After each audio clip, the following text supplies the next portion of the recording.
হেমন্তের শেষ দিকে এসে উত্তরের জেলাগুলোতে বাড়ছে শীত। শুক্রবার সকালে পঞ্চগড়ের সর্বনিম্ন তাপমাত্রা রেকর্ড করা হয়েছে 12.1 ডিগ্রি সেলসিয়াস। শীতের সাথে বেড়েছে কুয়াশাও। অন্যদিকে ঠাকুরগাঁওয়ে আজ ভোরে সর্বনিম্ন তাপমাত্রা রেকর্ড করা হয়েছে 13 ডিগ্রি সেলসিয়াস। দুদিন ধরে বাড়তে শুরু করেছে কুয়াশাও। রাতভর ঘন কুয়াশায় ঢেকে থাকে রাস্তাঘাট ও জনপদ। সকালেও ঘন কুয়াশা দেখা গেছে। দৃষ্টিসীমা কমে যাওয়ায় যানবাহন চলছে ধীর গতিতে। শুনশান নীরবতায় গরম কাপড় পরে কাজে বের হচ্ছে লোকজন। দর্শক, পঞ্চগড়ে শীতের খবর জানাতে আমাদের সাথে এই মুহূর্তে যুক্ত হচ্ছেন সহকর্মী আবু সালেম মোহাম্মদ রায়হান।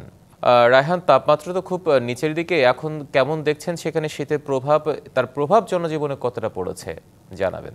হিমাদ্রি উত্তরের জেলা পঞ্চগড়ে কিন্তু বরাবরের মতো এবারেও শীতের তীব্রতা আমরা গত এক মাস ধরে লক্ষ্য করছিলাম, যদিও সেটি স্থায়িত্ব খুবই কম। সময় বেলা বাড়ার সাথে সাথে সূর্য যখন দেখা মিলতে তখনই কিন্তু এই শীতের যে তীব্রতা সেটি মিলিয়ে যায়। তো আজকে কিন্তু আমরা কিছুটা ব্যতিক্রম ধর্মী বিষয় একটু লক্ষ্য করছিলাম। মাঝে আজকে কিন্তু পুরো জেলা জুড়েই সকাল থেকেই আমরা দেখছি যে জেলায় অনেক পরিমাণে কুয়াশা পড়ছে। সেই ঘন কুয়াশা কিন্তু প্রায় 10 মিটার দূরত্ব পর্যন্ত কিন্তু স্থায়ীভাবে দেখা যাচ্ছে না। সেই সাথে কিন্তু আমরা সকাল থেকে দেখছি যে যারা শ্রমজীবী মানুষজন রয়েছেন, নিম্ন আয়ের খেটে খাওয়া মানুষজন, তাদেরকে দেখেছি যে আমরা যারা কাজের সন্ধানে বের হয়েছেন তারা কিন্তু শীতের মোটা কাপড় পরিধান করেছেন এবং শীতের যে আজকে সকাল থেকেই যে ঠান্ডা, সেই ঠান্ডা উপেক্ষা করে তাদেরকে আমরা কাজে যেতে দেখেছি। তো আরেকটি বিষয় বলে রাখি যে শীত এলেই কিন্তু জেলার মানুষের কিন্তু ভোগান্তি অনেকটা বেড়ে যায়। তার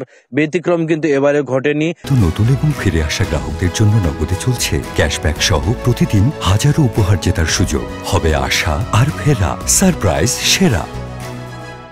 এবারও কিন্তু শীতের তীব্রতা জেলা জুড়ে অনুভূত হচ্ছে। গতকাল রাত থেকে আমরা দেখেছিলাম যে রাত যতই গভীর হচ্ছে ততই কিন্তু শীতের সড়ক মহাসড়কে ঘন কুয়াশার দেখা মিলছে। সেই সাথে কিন্তু রাতভর শীতের তীব্রতা আমরা লক্ষ্য করছি।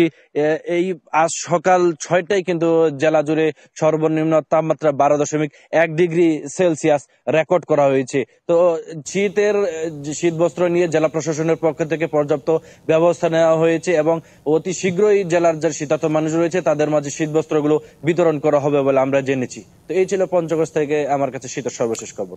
ধন্যবাদ রায়হান।